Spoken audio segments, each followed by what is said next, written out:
আজকাল আমি দেখেছি 100 জনের মাঝে 99টা সনাতনী হিন্দু প্রণামটা ঠিক মতো দিতে পারে না, প্রণামেই জানে না কি করে দিতে হয় শাস্ত্রের নিয়মে। আজকে জেনে যান, আমরা আত্মসমর্পণ জানলাম, দর্শনের পর দুটো হাত তুলে আত্মসমর্পণ।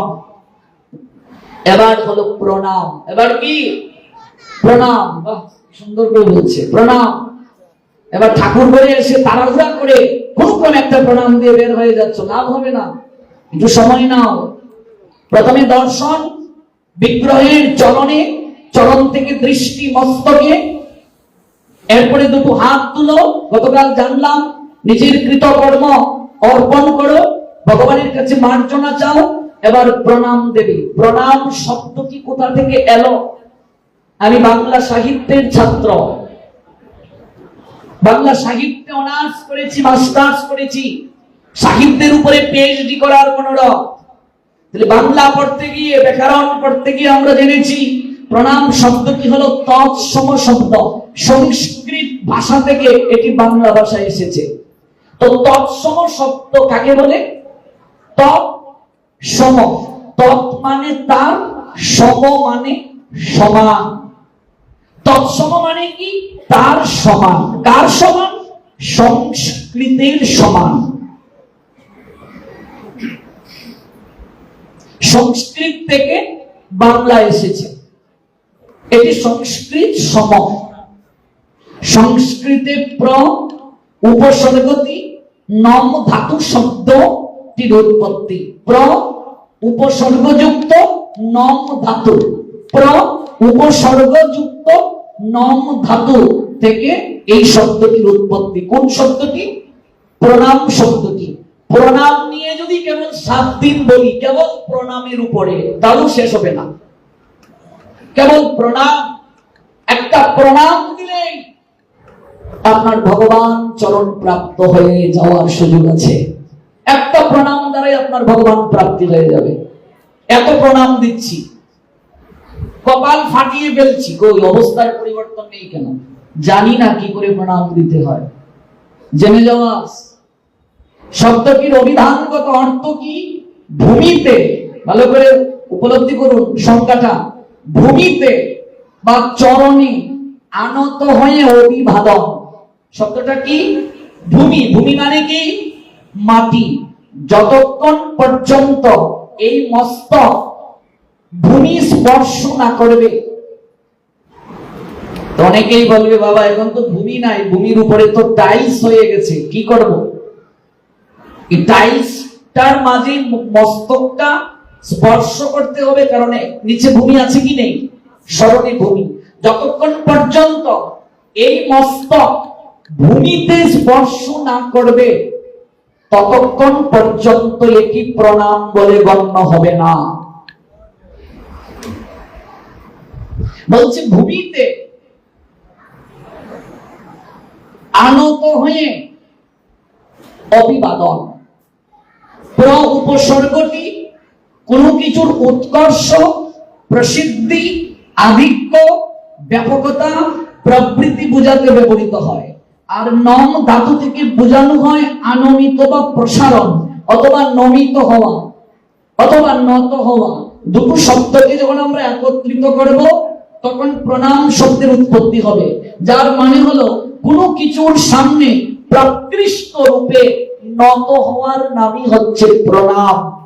গুরুদেবকে প্রণাম দেবেন, বৈষ্ণবকে প্রণাম দেবেন, সাধুকে প্রণাম দেবেন, ভগবান বিগ্রহকে প্রণাম দেবেন, তার সম্মুখে আপনার মস্তকটা নত করতে হবে।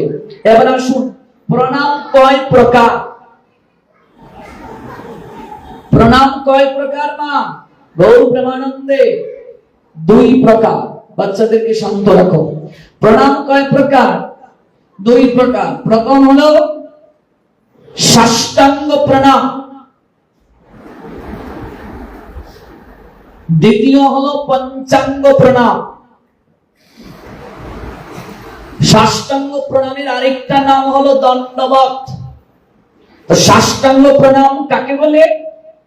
সাষ্টাঙ্গ হলো সংস্কৃত শব্দ, এটি বাক্যে সাধারণত বিশেষণ হিসেবে ব্যবহৃত হয়।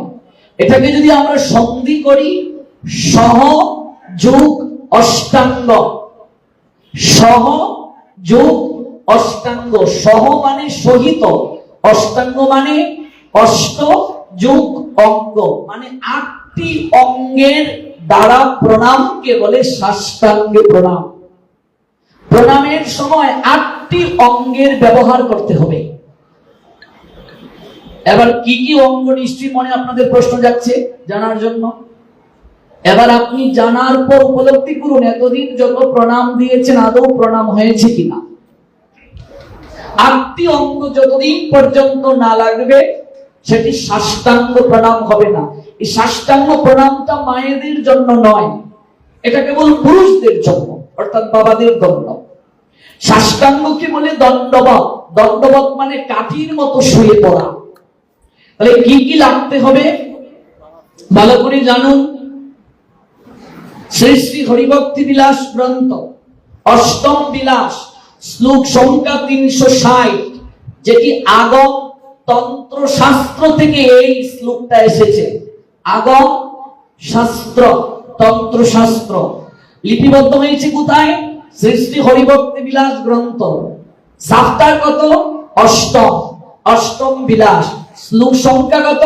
360। সেখানে কি আছে? দুর্বান পদ্মাঞ্চ জানুভা মুরসা শিরসা দৃশা মনসা বচসা চেতি প্রণাম অষ্টাঙ্গ ইরিতহ। বাংলা কি? 2 হাত। ও বাবা কি বলছি? 2 হাত, 2 পা, 2 হাঁটু, বক্ষস্থল, মাথা, দৃষ্টি, মন, বাক্য, এই 8টি অঙ্গ দ্বারা প্রণামকে বলে সাষ্টাঙ্গ প্রণাম। অর্থাৎ যাদের শরীরে শক্তি আছে, যারা সমর্থ, যারা নিচু হতে পারে, তারা লম্বা হয়ে এসে প্রণাম দেবে ভগবানকে। সাষ্টাঙ্গে প্রণাম। 2 হাত এইভাবে, ভালো করে লক্ষ্য করুন। এই 5টা অঙ্গুলির সঙ্গে 5টা অঙ্গুলি মিল বন্ধন হতে হবে, এটাকে বলে সন্ধি। 2 হাত এইভাবে মাটিতে লাগবে, 2 পা মাটিতে লাগবে, 2 হাঁটু মাটিতে লাগবে, বুক মাটিতে লাগবে, মাথা মাটিতে লাগবে, দৃষ্টি ভগবানের প্রতি, মন ভগবানের প্রতি। যাকে প্রণাম দেবেন তার প্রণাম মন্ত্র বলতে হবে, এটি হলো বাক্য। প্রণাম মন্ত্র জানেন না? মনে মনে তার স্তুতি করা। যেমন মদন মোহনের প্রণাম মন্ত্র কি বলুন? এখানে তো মদন মোহনের মন্দির, প্রণাম মন্ত্র বলুন ভগবান মদন মোহনের। হ্যাঁ ঠিক আছে। জয়তাং সুরতৌ পঙ্গুর মম মন্দ মতের গতি মত সর্বস্ব পদাম ভুজৌ শ্রী রাধা মদন মোহন। এই মন্ত্রটা লিখে মন্দিরের এখানে ঝুলিয়ে রাখবে। কমিটির দৃষ্টি আকর্ষণ করছি। জয়তাং সুরতৌ পঙ্গুর মম মন্দ মতের গতি মত সর্বস্ব পদাম্বুজৌ শ্রী রাধা মদন মোহন। অনেকে বলবে মদন মোহন তো কৃষ্ণ, তাহলে আলাদা প্রণাম কেন? কৃষ্ণেরই প্রণাম এটি, মদন মোহন রূপে। মদন মোহন কৃষ্ণের নাম কেন হলো আমরা একদিন শ্রবণ করব। বাকি আর আছে কয়েকদিন, আজকে গেলে দেখতে দেখতেই চলে যাচ্ছে, আর 3 দিন আছে, কিছুই তো বলতে পারলাম না। আমরা একদিন ভগবানের নাম মদন মোহন কেন হলো জানবো। একদিন আমরা একটু বাবা লোকনাথ ব্রহ্মচারীর কথাও জানবো, যেহেতু তার উপলক্ষে অনুষ্ঠান। কেমন? তাহলে ওই মদন মোহনের প্রণাম, এটি হলো বাক্য দ্বারা প্রণাম। মদন মোহনের প্রণাম জানেন না? হে মদন মোহন তুমি আমায় কৃপা করো, হে মদন মোহন তুমি তো কৃপাময়। আপনি আপনার মনের মাধুরী মিশিয়ে বলুন, এটি হলো প্রণাম। এটিকে কি বলে? সাষ্টাঙ্গে প্রণাম। আপনার শরীর সমর্থ, নিচু হতে পারেন, লম্বা হতে পারেন, এরপরও আপনি সাষ্টাঙ্গে প্রণাম দিচ্ছেন না, আপনি অপরাধ করছেন। এবার সাষ্টাঙ্গে প্রণাম বস্ত্র নেই মানুষে, এবং আর যেখানে সুযোগ আছে সেখানে নাভির উপরে যে বস্ত্র আমরা পরি এই বস্ত্রটা খুলে, কারণ বক্ষ মাটিতে স্পর্শ করতে হবে, তাহলে কাপড় থাকলে তো স্পর্শ হবে না। এই হলো সাষ্টাঙ্গ প্রণাম, এটা মায়েদের জন্য নয়। তাহলে প্রশ্ন আসতে পারে মায়েদের জন্য এটি কেন নয়, প্রশ্ন আসতে পারে কিনা, এটিও জেনে যান। শুধু আপনি জানলেন মায়েদের জন্য নয়, কিন্তু কেন নয়? কারণ মায়েদের স্তন কখনো ভূমিতে স্পর্শ করা যাবে না। মায়েদের স্তন ভূমিতে কখনো স্পর্শ করা যাবে না। তাহলে মায়েদের স্তন যদি ভূমিতে স্পর্শ না হয়, তাহলে মায়েদের জন্য কিভাবে প্রণাম আমরা দেব? মাতাজিদের জন্য প্রণাম পঞ্চাঙ্গে, কিন্তু ভূমিতে কেন স্পর্শ করা যাবে না? সনাতন সংস্কৃতিতে ষোড়শ উপাচারে পুজোর কথা উল্লেখ আছে, তন্মধ্যে শেষ উপচার হলো প্রণাম। এই প্রণামের মাধ্যমে ব্যক্তি নিজেকে পরমেশ্বর ভগবানের নিকটে নিবেদন করে দেন।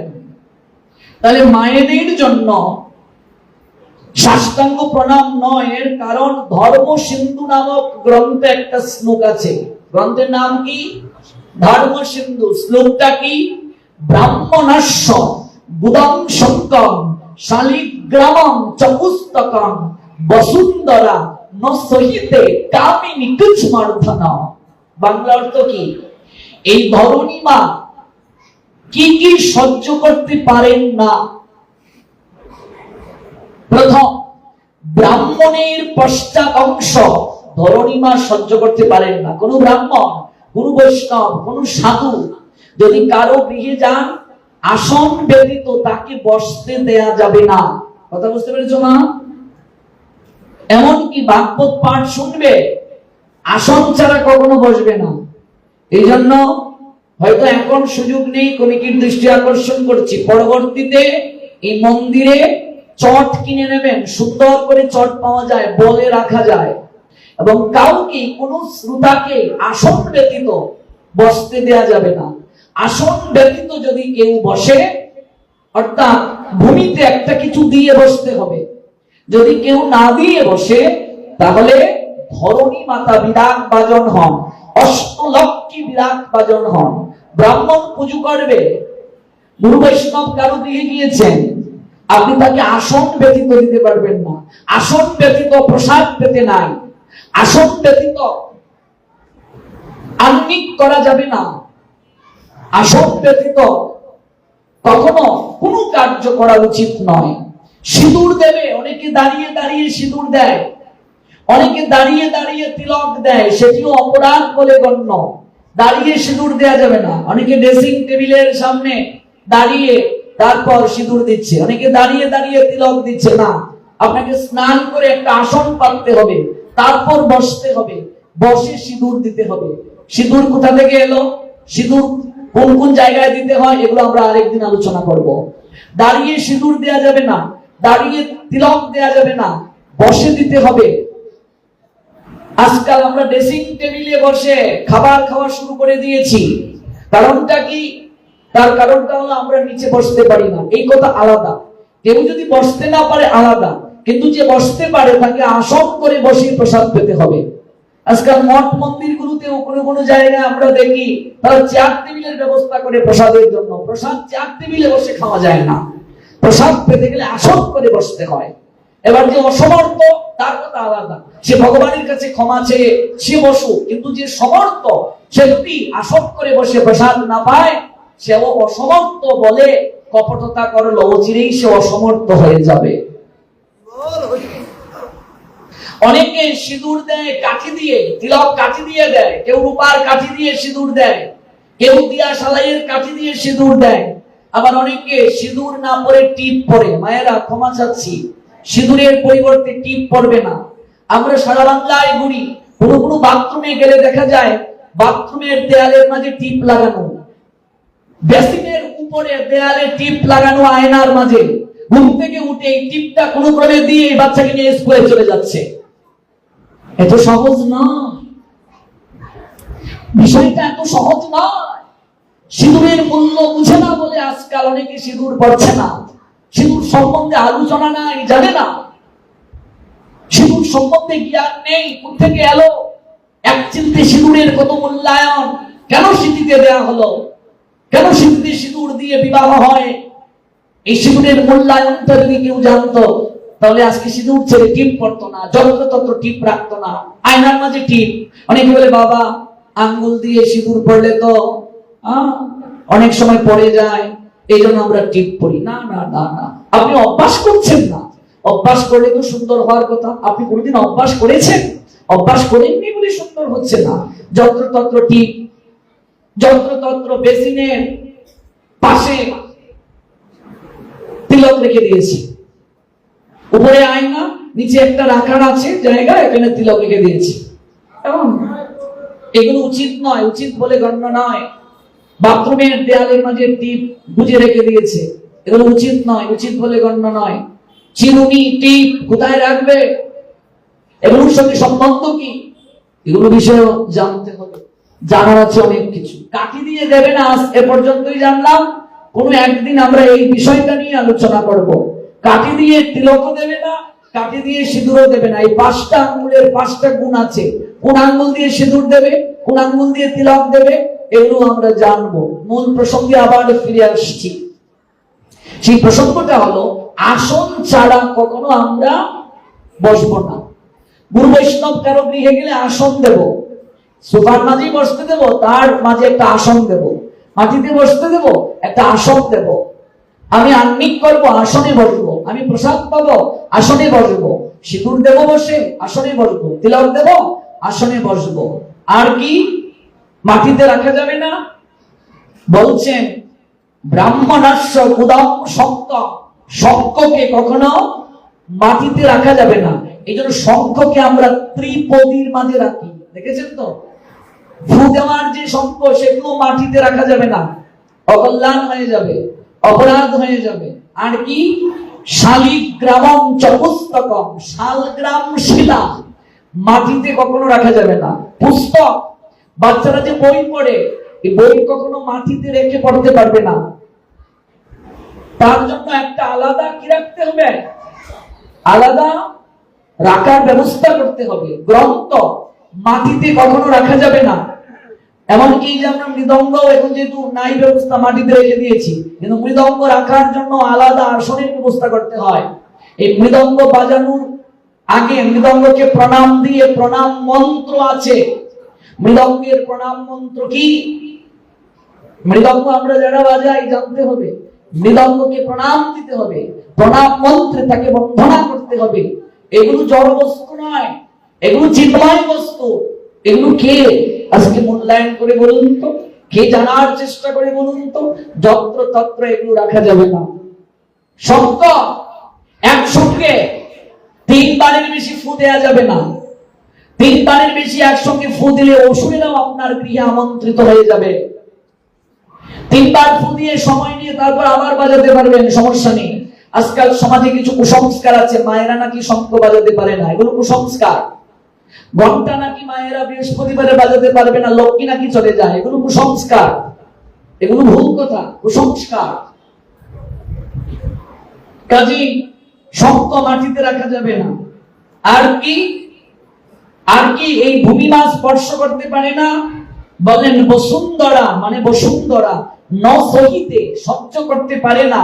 কামিনী কুচমর্দন, কুচমর্দন হলো স্তন। মায়েদের স্তন কখনো ধরণী মা সহ্য করতে পারে না। বসুন্ধরা ন সহিতে কামিনী কুচমর্দন। মায়েদের স্তন যদি ভূমিতে স্পর্শ হয়, তাহলে ধরণী মা ক্ষুবিত হন। ধরণী মার প্রণাম কি? সমুদ্র মেখলে দেবী, পর্বত স্তবমণ্ডলে। তারপর কি? বিষ্ণু পত্নী নমস্তভ্যাং, পাদ স্পর্শ খমস্বমী। ঘুম থেকে উঠে, পালঙ্ক থেকে নেমে সর্বপ্রথম কাজটা কি আপনার? চোখটা খুলে প্রথম কাজ ভগবান দর্শন করা। এই জন্য বেডরুমে এমন একটা চিত্রপট টাঙিয়ে রাখুন, যেন ব্যাট সুইচটা অন করার সঙ্গে সঙ্গে আপনার ভগবান দর্শন হয়। তাহলে ভগবানের ছবিটা কোন দিকে রাখবেন? মাথার দিকে না, মাথার দিকে রাখলে দর্শন হবে না। ছবি রাখতে হবে চরণের দিকে। অনেকে বলে চরণের দিকে ছবি রাখবো। হ্যাঁ, চরণের দিকেই নিয়ম, কিন্তু চরণের দিকে চরণের বরাবর নয়, চরণ থেকে কিছুটা উপরে। চরণের সোজাসুজি রাখলে অপরাধ হবে। চরণ থেকে উপরে যখন আপনি লাইট অন করলেন সঙ্গে সঙ্গে ভগবানের দিকে দৃষ্টি যাবে। অনেকে বলবে এটা তো বেডরুম, আমরা স্বামী স্ত্রী সহবাস করি, এখানে কি ভগবান থাকবেন? হ্যাঁ, ভগবানকে স্মরণ করেই সহবাস করতে হয়। সহবাস করার মন্ত্র আছে, সহবাসে যাওয়ার আগে মন্ত্র বলতে হয়। আজকে কেন সুসন্তান নেই, এগুলো লজ্জার কথা নয়। আজকে আমার ছেলে রাস্তায় কাপড় টানে, আমার ছেলে আরেক মেয়ের বস্ত্র টানে, আমার ছেলে অসৎ চরিত্রের কুলাঙ্গার, এর জন্য দায়ী আমি মা বাবা। তার চরিত্র ঠিক নেই, সংস্কার দিতে পারিনি, তিথি নক্ষত্র দিনক্ষণ জেনে আমরা সন্তান নেই না। সন্তান ধারণের সময় কখন, স্বামী স্ত্রীর মিলনের সময় কখন, এগুলো শাস্ত্রে আছে। ঋতুকালীন সময়ে কোন দিনে সে মিলিত হবে, কোন বারে নিষিদ্ধ, এগুলো জানে না। আজকাল এগুলো আলোচনা হয় না, বলে এগুলো আলোচনার বিষয় নয়, এগুলো লজ্জার বিষয়। একটা ইয়াং ছেলে বিয়ে করবে, একটা ইয়াং মেয়ে কালকে বিয়ে করবে, তাকে জানতে হবে না কি করে সে আদর্শ মা হবে, কি করে তাকে আদর্শ বাবা হতে হবে, এগুলো জানতে হবে না? আজকাল এগুলো সমাজে আলোচনা হয় না। অনেক আলোচকেরা এই বিষয়গুলোকে এড়িয়ে যান। অনেক গুরু গোসাই নিজেরাই জানে না এক কানা আরেক কানাকে পথ দেখাবে কি করে, দুই কানাই তো হুজুরকে কোমর ভেঙে মরবে।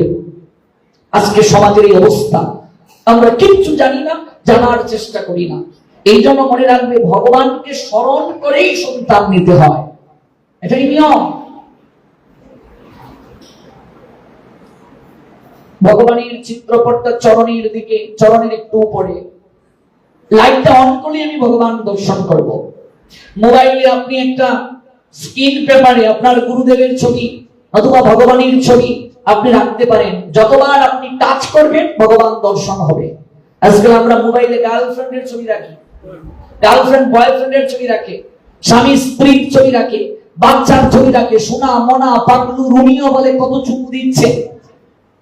অথচ যাকে দর্শন করলে মঙ্গল হবে আমরা তার ছবি মোবাইলের সামনে রাখি না। কজনের মোবাইলে ভগবানের ছবি আছে? চেক করে দেখুন, জামাই বউয়ের ছবি, তার সন্তানের ছবি। কি কল্যাণ হবে, কি কল্যাণ হবে বলুন? আপনি কোনোদিন ভগবান দর্শনে যেতে পারছেন না। যতবার মোবাইল টাচ করবেন ততবার আপনার ভগবান দর্শন হবে। গর্ভকালীন সময়ে যে মা কোন মহাপুরুষের চিত্রপট বারবার দেখবে, চিন্তা করবে সন্তানের চেহারাটা কিছুটা তার মতো হবে, এটা বিজ্ঞান সমর্থন করেছে।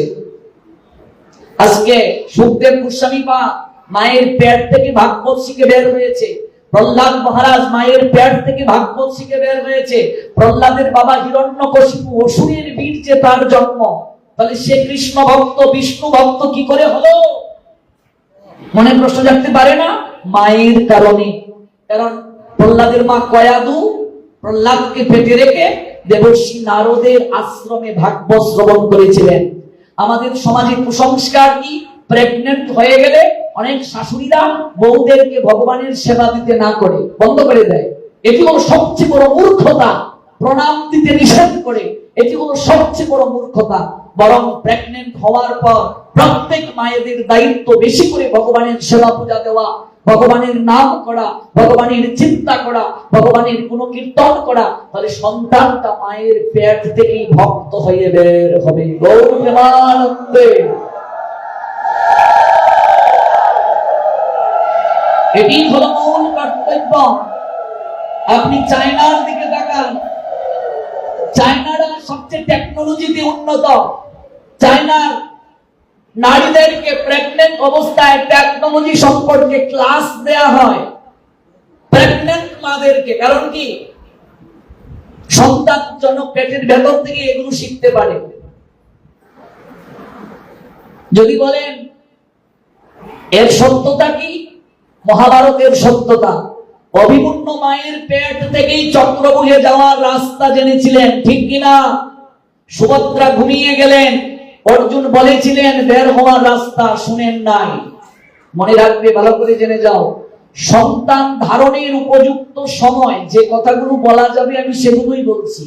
বাকি যেগুলো বলা যাবে না উন্মুক্ত সবাই, সেগুলো জেনে নিতে হবে পরে ব্যক্তিগতভাবে। সন্তান ধারণের উৎকৃষ্ট সময় রাত 9টা থেকে 12টার ভিতরে। 12টার পরে আসরিক সময় শুরু হয়ে যায়। 12টা 1 থেকে 2টা 59 পর্যন্ত আসরিক সময়। আসরিক সময়কে দুটি ভাগে ভাগ করা হয়। একটি আসরিক, একটি অতি আসরিক। অতি আসরিক সময়ে যদি সন্তানের জন্ম হয়, স্বামী স্ত্রী সঙ্গম করে, তাহলে সেই সন্তান দুশ্চরিত্র হবে, সেই সন্তান চরিত্রহীন হবে, অসুর ভাব সম্পন্ন হবে। ঋতুকালীন সময়ে কোন কোন দিন সহবাস নিষিদ্ধ এগুলো আছে, আমি এগুলো বলছি না। দ্বিতীয় কথাটা হলো স্বামী স্ত্রীর সঙ্গটা একটা মনে রাখবে সাধনা। আজকাল ছেলে মেয়েরা বিবাহের আগে নাম সিলেক্ট করে ফেলে, বিয়ে হয় নাই, বলছে ফুলটুসির মা। বলছে মা আমাকে এটা ডাকছো কেন? বলছে তোমার আমার লোকে যখন বিয়ে হবে একটা মেয়ে হলে নাম রাখবো ফুলটুসি। বিয়ের আগেই তোরা হানিমুন কোথায় করবে সিলেক্ট করে ফেলে, সাজাক, কক্সবাজার। অথচ বিয়ের পরে দম্পতির প্রধান দায়িত্ব হচ্ছে গুরু আশ্রমে যাওয়া, প্রধান দায়িত্ব হচ্ছে ধাম তীর্থে যাওয়া, আশীর্বাদ নেওয়া। পশুর মতো যারা যৌন সঙ্গম করবে, পশুর ন্যায় আচরণযুক্ত তাদের সন্তান হবে। আজকে আমরা ভাগবতে দেখতে পাই, একটু ভাগবতের বাইরে নয়, কশ্যপ মুনি নিশ্চয় নাম শুনেছেন। তার দুই স্ত্রী, একজনের নাম দিতি, একজনের নাম অদিতি। অদিতি কার মা? দেবতাদের মা। দিতি কার মা? দানবদের মা, অসুরদের মা। তো একই পিতার বীর্য, যত্র বীর্য তত্র পরাক্রম, বীজ যেমন ফসল তেমন। একই পিতার বীর্য থেকে সৃষ্টি হলো দেবতা অসুর। কারণটা কি? মায়ের কারণে। জমি দুই রকম, মায়ের কারণে। জোর করে সন্ধ্যাবেলা দিতি কশ্যপ মুনিকে নিয়ে গিয়েছিল শয়ন ঘরে, ভাগবতে আছে। হিরণ্যকশিপুর জন্মটা পড়বেন ভাগবতে, প্রহ্লাদের চরিত্র পড়বেন, এগুলো পাবেন। জোর করে নিয়ে যাচ্ছে। কশ্যপ মুনি বললেন এখন তো সাধনার সময়, এখন তো ভগবত ভজনের সময়, এখন তো সন্ধ্যা আরতির সময়, এখন তো সহবাসের সময় নয়, এখন তো শয়নের সময় নয়। কিন্তু জোর করে নিয়ে যাচ্ছে। সতীনের ঘরে সন্তান হয়ে যাবে, আমার হবে না, তত মানা যায় না। তখন কশ্যপ মুনি বলেন আমি তোমায় বারণ করেছি দিদি, তুমি শুনলে না। তুমি সন্তান পাবে বটে, কিন্তু এই সন্তানের দ্বারা তোমার মুখ উজ্জ্বল হবে না। এই সন্তানের দ্বারা তুমি নিম্নগতি প্রাপ্ত হবে, কালিমা লেপ্ত হবে তোমার নাম। এই সন্তান জগতে উৎপাতের কারণ হবে। এই দিদির করে জন্ম হলো হিরণ্যকশিপু আর হিরণ্যাক্ষ। ওরা কি ভালো ছিল? এই জন্য মনে রাখবে ত্রিসন্ধ্যাকালীন সময়। ত্রিসন্ধ্যা সময়টা কখন? গুদুলি। এই সময়টা আসরিক সময়। এই সময় ঘুমাতে নাই, এই সময় আহার করতে নাই, এই সময় শয়নে যেতে নাই, সন্তান ধারণে এই সময়ে কখনো যেতে নাই। এই সময়ে গর্ভবতী মায়েরা আলু তালু চুলে থাকবে না, ঘরের বাইরে থাকবে না। এই সময় কোনো অতিথিকে ঘর থেকে বিদায় দিতে নাই।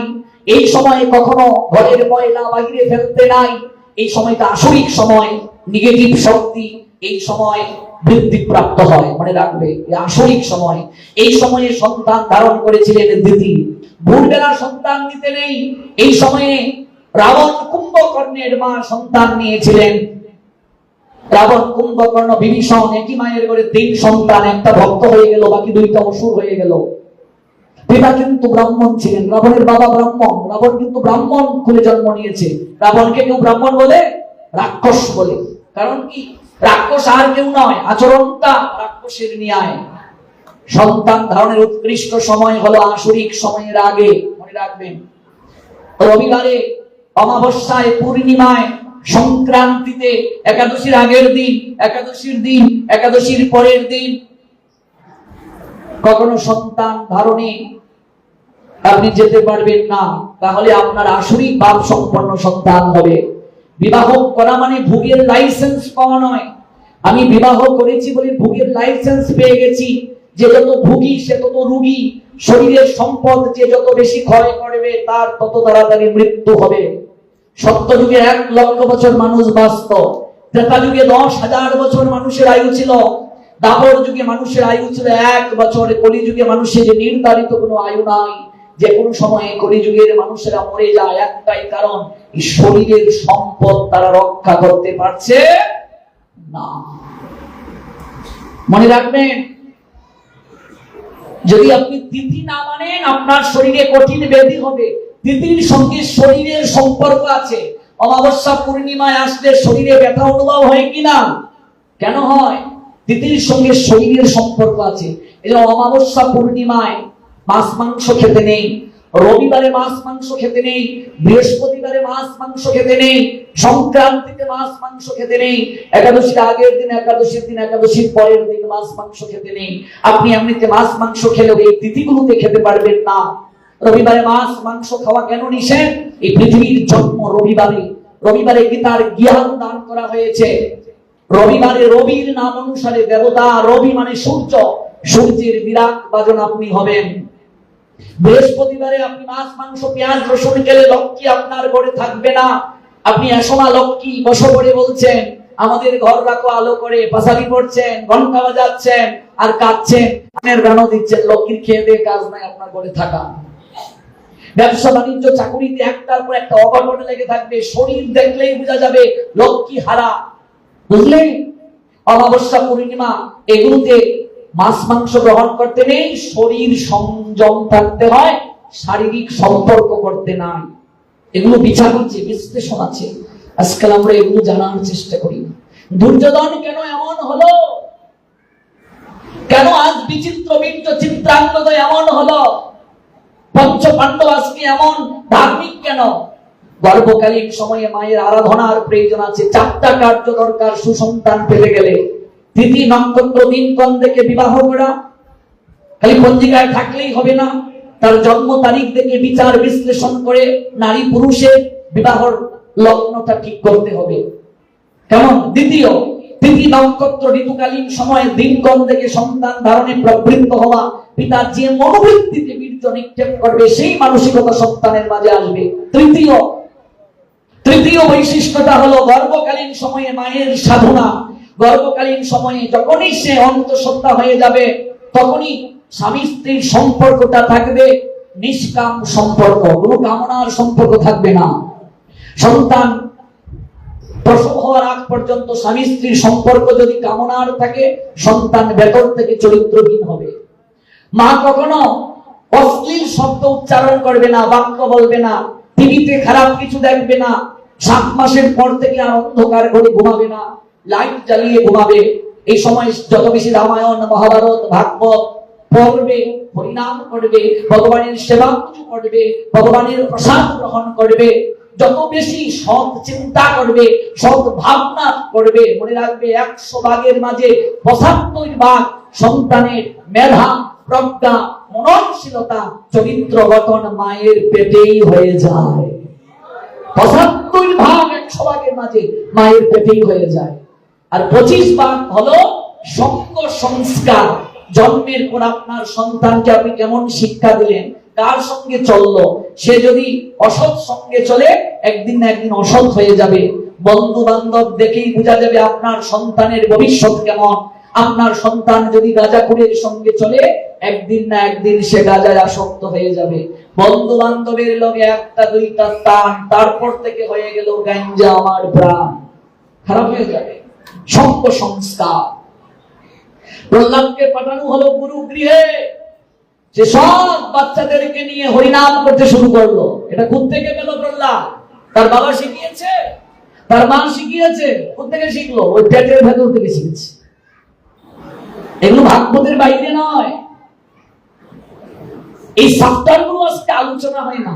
সংসারী মানুষ এগুলো আগে শুনবে, যার কারণে সংসার সমাজ নষ্ট হয়ে যাচ্ছে আমরা। তাহলে আমরা কি কি জানলাম? আসন ব্যতীত গুরু বৈষ্ণব ভগবানকে বসতে দেওয়া যাবে না, শঙ্খ মাটিতে রাখতে নেই, শালগ্রাম মাটিতে রাখতে নেই, মাতারিদের স্তন সরাসরি আসন ব্যতীত মাটিতে স্পর্শ করলে পৃথিবী এই ভার বহন করতে পারে না। শ্লোকটা কি? ব্রাহ্মণস্য বুদম সঙ্গম শালিগ্রামম চ পুস্তকম বসুন্ধরা নসহিতে কামিনী কুচ্ছমর্ধনম। এই জন্য মায়েদের জন্য সাষ্টাঙ্গে প্রণাম নয়, মায়েদের জন্য প্রণাম হলো পঞ্চাঙ্গে। বাবাজিদের জন্য প্রণাম হলো ষষ্ঠাঙ্গে, মায়েদের জন্য প্রণাম হলো পঞ্চাঙ্গে। এবার আসুন, কোন বাবাজি মানে কোন পুরুষেরা যদি সাষ্টাঙ্গে প্রণাম দিতে না পারে, লম্বা হয়ে যদি প্রণাম দিতে পারে, কিংবা লম্বা হওয়ার যদি সুযোগ না থাকে, পরিবেশ না থাকে, প্রেক্ষাপট না থাকে, তখন সে কি করবে? তখন সেই পুরুষ পঞ্চাঙ্গে প্রণাম দিতে পারবে। তাহলে পঞ্চাঙ্গে প্রণামটা কি? পঞ্চাঙ্গে প্রণাম হলো 5টা অঙ্গের দ্বারা প্রণাম, এটিকে বলে পঞ্চাঙ্গে প্রণাম। মনে রাখবে মায়েরা, প্রণামের যে শাস্ত্রে ব্যাখ্যা দেওয়া হয়েছে, একটা প্রণামও যদি কেউ শাস্ত্র অনুযায়ী ভগবানকে প্রদান করে কিংবা কোন গুরু বৈষ্ণবকে প্রণাম করতে পারে, এই জগৎ সংসারে তার আর আসতে হবে না। মনে রাখবেন, শাস্ত্রে বলা হয়েছে আপনি যখন প্রণাম করবেন, প্রণাম করার সময় আপনার শরীরে যতগুলো ধূলিকণা লাগবে, স্কন্দ পুরাণ বলছেন রেণুমণ্ডিত গাত্রস্য কণা দেহে ভবন্তি ইয়ৎ তাবৎ বর্ষ সহস্রাণি বিষ্ণু লোকে মহীয়তি। প্রণাম করার সময় শরীরে যতগুলো ধূলিকণা লাগবে ততকাল আপনি ভগবান বিষ্ণুর লোকে অবস্থান করবেন।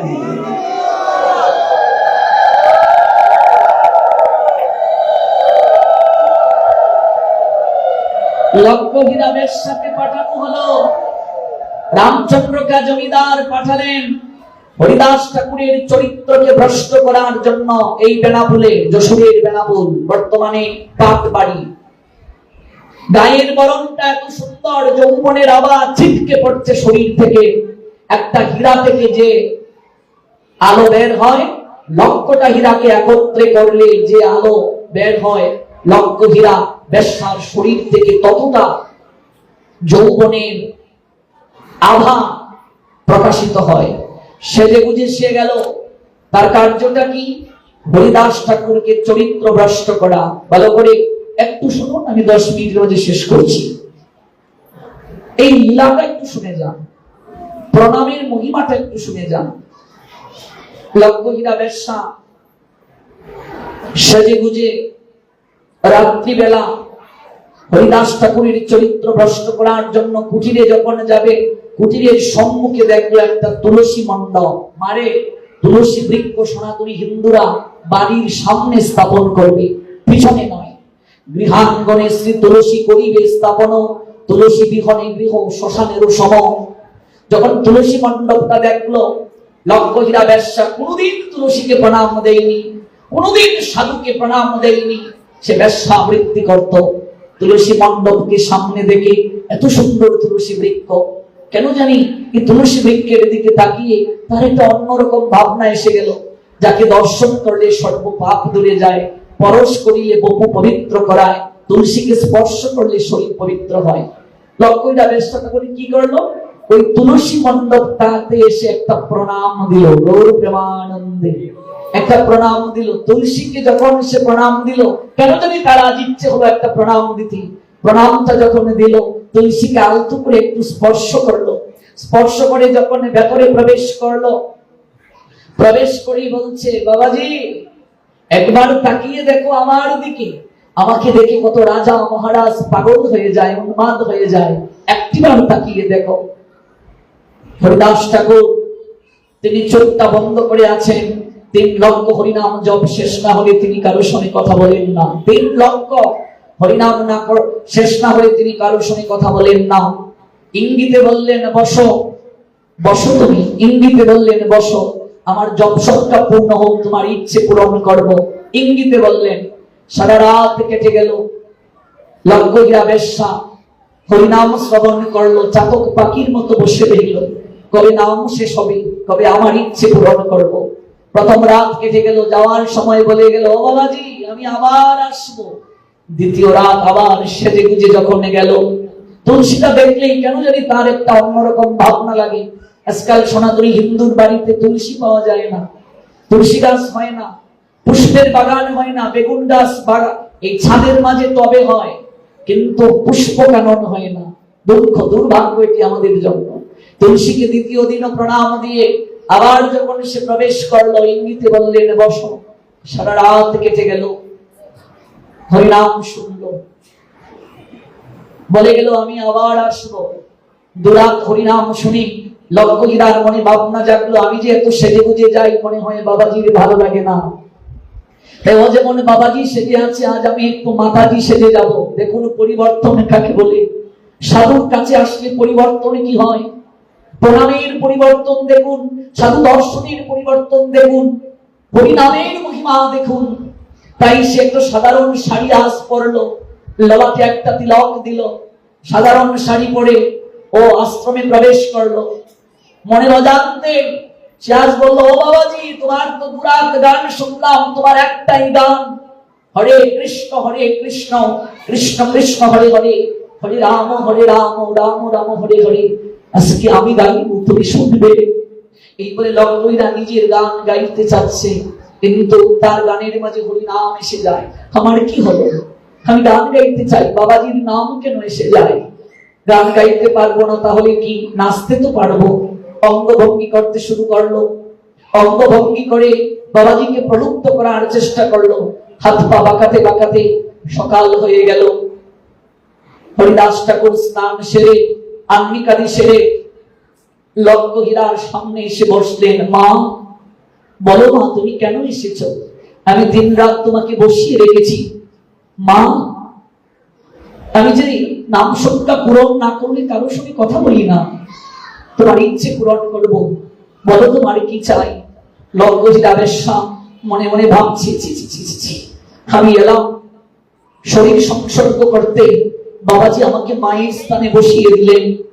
কাঁদতে কাঁদতে লগ্নহীরা বললেন, বাবা, আমি কেন এসেছি এই দিন রাত তোমার কাছে আমি তোমায় আজ মুখে বলতে পারবো না, তবে আজ এই দিন রাত তোমার পাশে বসে তোমার মুখে নাম শুনে আমার মনে হলো আমি আজ এসেছি তোমার চরণে আশ্রয় নিতে, আমি এসেছি তোমার চরণে শরণ নিতে। মারে, আমি জানতাম মারতে আসবে। এই রামচন্দ্রকা কতবার আমায় তাড়ানোর চেষ্টা করেছিল, আমি যাইনি রে মা, তোকে কৃপা করবো বলে আমি এই জায়গায় ছিলাম। মারে, তোকে একটা কথা বলি, আজ তোর শরীরে যৌবন আছে, তুই নাচতে পারিস বলে ওই রামচন্দ্রকা সারা শরীর তোকে গহনা দিয়ে সাজিয়ে দেয়, দামি শাড়ি দেয়। মারে, যেদিন তুই নাচতে না পারবে, যেদিন তুই রামচন্দ্রকা জমিদারের মতো পুরুষের কাম পূরণ করতে না পারবে, চরিতার্থ করতে না পারবে কামনা, সেদিন কি রামচন্দ্রকা তোকে ভালোবাসবে রে মা? যে শরীর প্রাপ্ত হলে ভগবানকে প্রণাম দেওয়ার জন্য একটা দিনও তুই এই মস্তকটা ভগবানের চরণে সমর্পণ করলে না, প্রণাম দিলে না, তুই এই মস্তক দ্বারা রামচন্দ্র কাকে অভিবাদন দিলে সারাটা জীবন, একটিবার তো এই মস্তক দ্বারা তুই ভগবানকে প্রণাম দিলে না, কোন গুরু বৈষ্ণবের চরণে একটিবার এই মস্তক অবনত করে প্রণাম দিয়ে একটু আশীর্বাদ দিলে না, সারাটা জীবন তুই নাচলে গাইলে রে মা। এই যৌবন যদি ফুরিয়ে যায়, কেউ জগতে ভালোবাসে না রে মা। যা, রামচন্দ্রকা জমিদারকে তুই জিজ্ঞেস করে আয়, তোর যেদিন যৌবন থাকবে না, যেদিন তুই আর নাচতে পারবে না, সেদিনও কি সে তোকে ভালোবাসবে কিনা? রামচন্দ্রকা জমিদারের কাছে গিয়ে যত গহনা পেয়েছিল সারা জীবন, শাড়ি পেয়েছিল, অর্থ পেয়েছিল, সব রামচন্দ্রকা জমিদারের চরণে দিয়ে বলছে, বাবুজি, সারা জীবন আমি যা নেচে গিয়ে পেয়েছি আমি সব আপনাকে ফিরিয়ে দিলাম। কিরে, চরণে গুগুর খুলে ফেললি কেন? নুপুর খুলে ফেললি কেন? তোকে পাঠিয়েছিলাম হরিদাসকে চরিত্র স্খলন করার জন্য, তুই নিজেই ওর দলে চলে গেলে। বাবুজি, ওই সাধু সাধারণ কেউ নয়, আমি সারা জীবন নাচ গান করে যে আনন্দ পাইনি বাবু, আমি ওই সাধুর কাছে গিয়ে দিন রাত হরিনাম শুনে এর থেকে কোটি গুণ বেশি আনন্দ পেয়েছি। বাবু, আমি আপনার কাছে একটা জিজ্ঞাসা করতে চাই, আমি আজ নাচতে পারি বলে আপনি আমায় ভালোবাসেন, আমার যেদিন যৌবন থাকবে না সেদিনও কি আপনি আমায় ভালোবাসবেন? বাবু, এই মস্তক সারাটা জীবন আমি আপনার চরণে নোয়ালাম বাবু, এই মস্তক একটিবারও আমি গুরু বৈষ্ণব ভগবানের চরণে নত করলাম না। বাবু, আপনি আমাকে যেভাবে নাচিয়েছেন সেভাবে নেচেছি, যেভাবে চালিয়েছেন সেভাবে চলেছি, কোনোদিন কিচ্ছু আমি আপনায় বলিনি। সারা জীবনের সকল উপহার আপনার চরণে আমি অর্পণ করে দিলাম বাবু। আজ আচল পেতে একটা ভিক্ষা চাই বাবু, আপনি আমায় দেবেন বাবু, আমি আর কিচ্ছু চাই না, একটা ভিক্ষা। এটা তো আমি চাইতেই পারি, এই অধিকার আমার আছে। আমি রক্ষিতা ছিলাম বাবু এত বছর, আপনার একটা ভিক্ষা চাই বাবু, দেবেন? বল তুই কি চাস বাবু? বাকিটা জীবন আপনি আমায় মুক্তি দিয়ে দিন বাবু। আমি আর ব্যবসা বৃদ্ধি করবো না, আমি আর নাচবো না বাবু, আমি আর গাইবো না বাবু। আমি এই চার দেয়ালের মাঝে আর থাকতে পারছি না, আমার দম বন্ধ হয়ে আসছে। আমি মুক্ত গগনে বিহঙ্গের নিয়ায় ভক্তির ডানা মেলে হরিবল বলে উঠতে চাই বাবু। আপনি আমায় মুক্তি দিয়ে দিন বাবু, আপনি আমায় মুক্তি দিয়ে দিন। লক্ষ্মীরা বেশ্যা রামচন্দ্র জমিদারের কাছ থেকে মুক্তি নিয়ে লুটিয়ে পরলোকে হরিদাস ঠাকুরের চরণে এই প্রথম লক্ষ্মীরা কোন সাধুর চরণে মাথা নত করে প্রণাম দিল। ঠাকুর, আমার মতো পাপী জগতে আর কেউ নাই ঠাকুর। সারাটা জীবন আমি বেশ্যাবৃত্তি করে জীবনকে কাটিয়ে দিলাম, আমি সব কিছু ছেড়ে এসেছি ঠাকুর, সব কিছু তাকিয়ে দেখো, আমার গায়ে কোনো অলংকার নেই ঠাকুর, কোনো দাড়ি শাড়িও নেই। এই মস্তক আমি আপনার চরণে ঠেকিয়ে আত্মসমর্পণ করলাম, এই আঁচল পেতে আছি ঠাকুর। কৃষ্ণ সে তোমার, কৃষ্ণ দিতে পারো সে শক্তি তোমারও আছে। আমি তো কাঙ্গাল, কৃষ্ণ কৃষ্ণ বলে ধাই তবু পাছে পাছে। আমি মস্তক নত করে প্রণাম দিয়ে ভিক্ষা চাইছি, আমায় কৃষ্ণ প্রেম দান করুন। বাকিটা জীবন আমি যেন কৃষ্ণ গুণগান গাইতে পারি। হরিদাস বললেন, মারে মা, আমি জানতাম তুই আসবে, এই নিয়ে বিগ্রহ ভজন করবি, সেবা করবি। মারে প্রতিদিন তুই প্রণাম দিবি গোবিন্দকে, তুলসীকে প্রণাম দিবি, পরিক্রমা করবি। মারে সাধু দর্শন মাত্র প্রণাম দিবি, দেব প্রতিমা দর্শন মাত্র প্রণাম দিয়ে আশীর্বাদ চাইবি। মারে প্রণামের দ্বারা সব হয়ে রে মা, সারা জীবনের ক্লেশ কালিমা পাপ জলাঞ্জলি দিবে প্রণাম দিয়ে, নয়নের জলে প্রণাম দিয়ে কেঁদে কেঁদে ভগবানের কাছে প্রার্থনা করবে। রবীন্দ্রনাথ বললেন, আমার মাথা নত করে দাও হে তোমার চরণ ধুলার তোলে, সকল অহংকার হে আমার প্রভু ডুবাও চুকের জলে। হে গোবিন্দ, আমি কিচ্ছু জানি না, মাতৃজঠরে তোমাকে যে কথা নিয়ে এসেছিলাম তাও রক্ষা করতে পারিনি ঠাকুর। আজ সব কিছু তোমার চরণে আমি প্রণাম দিয়ে জলাঞ্জলি দিতে এসেছি। নয়নের জলে তুমি আমার সকল আবর্জনা ধুয়ে মুছে পরিষ্কার করে দাও।